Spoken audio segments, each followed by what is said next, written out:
So what's up guys? So welcome back po sa aking YouTube channel. Kung bago ka pa lang sa aking YouTube channel, ang channel na ito ay nagtuturo ng online tutorials, review investment platforms, at kung gusto mong kumita gamit ang earning site, kung interesado ka sa ganitong content, huwag mong kalimutan magpindot ng subscribe button at hit the notification bell para ma-notify ka sa susunod nating videos.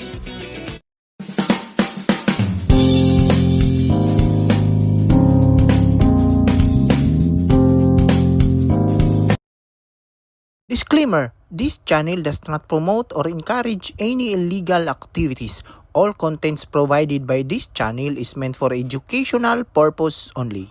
So what's up guys? So welcome back po sa panibago nating videos, and for today's video guys, ituturo ko naman ulit sa inyo kung paano mag-trade dito kay Terlo gamit ang Binance. So minimum of 500 pesos. So simple lang po tayo mag-trade dito guys.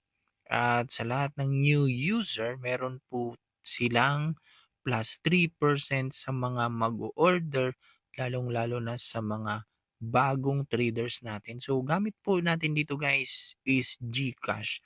At make sure na yung Binance natin is verified po. So ituturo ko sa inyo kung paano mag-trade step by step. So first, P2P tayo, and then pili natin yung buy at select natin yung GCash payment method natin at yung amount natin is minimum of 500 pesos, and then i-click natin yung buy sa gilid once na nakita na po natin yung mode of payment na available ang GCash. And after po natin mapili yung seller natin, pindutin natin at magbayad tayo through GCash, at huwag kalimutan pindutin yung transferred notified seller. At once matransfer na po ni seller yung binili natin na USDT, balikan natin sa ating profile and then punta tayo sa funding. Ayan, so dito sa ating funding, meron na po tayong USDT. So after po bumili ng USDT, i-convert na naman natin into Litecoin or LTC. So i-type nyo lang yung LTC and then Litecoin.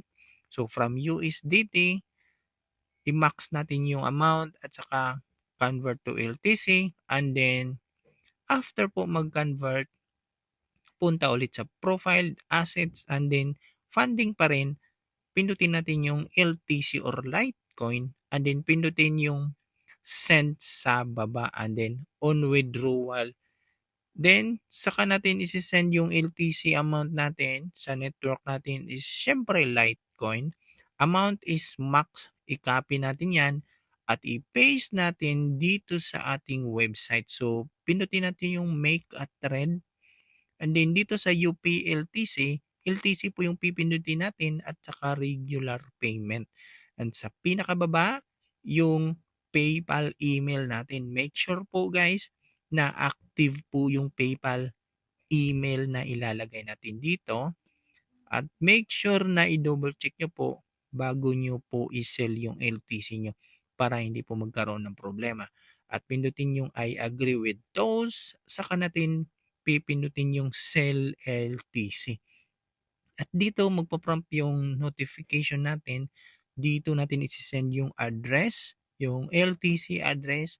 Pindutin lang po yung copy na icon or long press nyo lang po, then copy paste yung LTC address natin, and make sure na tugma po yung ilalagay natin dito na information, lalong-lalo sa amount at saka sa LTC address. Then click natin yung confirm. Ayan, so withdrawal processing. Balik tayo dito sa dashboard, then pipindutin natin yung menu and check natin sa dashboard natin yung statistic dito sa dashboard. Ayan. Ayan. So, your statistic for this week is 3. Ayan, 4. So, ibig sabihin niya, nadagdag na po. Then, punta tayo sa baba. Then, dito sa baba, makikita natin yung status natin is naka-in process na. Ayan. So, meron na tayong 10.66 na marireceive. And after po ng ilang minuto, So less than 1 hour or 2 hours minsan lang po, mabilis po yung fast payment natin dito. Kahit regular payment, mabilis po siya kasi naka VIP Club account na yung gamit natin. So ilalagay ko yung link nito sa description. At ayan, so merong nakalagay na left to pay negative 2.9. So ibig sabihin, nabayaran na po tayo ni Terlo. So in process po nakalagay at maya-maya magkukomplete na din po yan. So once negative 2.9, ayan, so automatic marireceive po natin yan sa ating PayPal account mismo. Magno-notify po yan sa ating Gmail account. So ganun lang kadali guys kung paano mag-trade gamit ang Terlo VIP Club account natin. So ilalagay ko yung information sa ating description at meron din tayong group chat sa mga gustong magkaroon ng karagdagang impormasyon patungkol dito sa pagtitrade kay Terlo. I-PM nyo lang po ako at pwede kayong mag-comment sa ating video.